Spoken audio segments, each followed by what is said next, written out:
About 2008, I began to go to a church. That church had a mission in Cambodia. My interest is in international.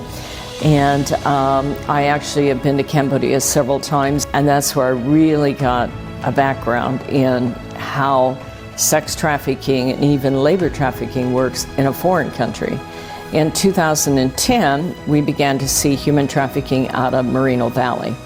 Honestly, I didn't want to look at it myself at that point. I didn't really want to believe it. God had a different plan for me, for what it's worth. I met a gentleman named Aaron Wolf. He was a Riverside County sheriff, and he had a very small grant that he had gone to Sacramento to start the Riverside County Anti-Human Trafficking Task Force. He asked me if I would volunteer and be their training and outreach coordinator, and I said I would. What he doesn't know at that point about me is I'm just a rabid researcher. I sat at my kitchen table. This went on for 2.5 years. He was undercover. I fed him data. I would actually get to go on some of the undercover operations in those days. Once you upset with a parent of a missing child, or a child who's been violated, or set with a child who's being blackmailed, you can never look back. And it's been an interesting journey. I've been doing this now over 11 years. I have tens of thousands of hours of research. I've trained over 300,000 people eye to eye. I am post-certified. I did serve on the panel that wrote the curriculum for all of law enforcement for the state of California. I'm an instructor at USC for 3 schools of USC. I have 8 jobs in my retirement anyway, but I train law enforcement through USC and the LA Fire Training Academy, code enforcement statewide.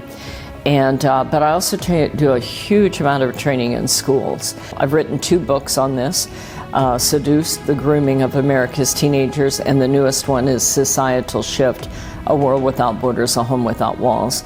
I also have 2 radio shows. I want parents especially to understand the seduction process. Every child in the world is vulnerable to that if they don't understand how it works, especially on social media. Next year, for the first time in history, and all of history is a historical point. So for the first time in history, the entire world will be connected by internet.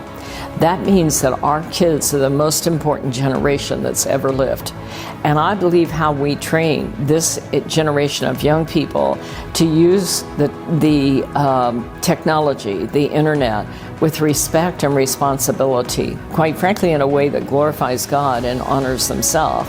How we teach them that will set the stage for all future generations. So for me, this is the DARE program of this generation. Because if our kids can reach the entire world can reach our kids. And we're not preparing them mentally to understand what that means. And that's why we are in the process of developing a documentary, explain to kids how the internet's made and how you can use it powerfully, but how you also need to understand how these various technologies work and how to protect yourself. And we want to give that free all over the world. It probably isn't going to get better until we educate the entire world, and especially the United States teenagers and parents, how this works. So that's why I think it's so important and timely to get it out there, so that you open the dialogue between parent and child and give them the resources to educate.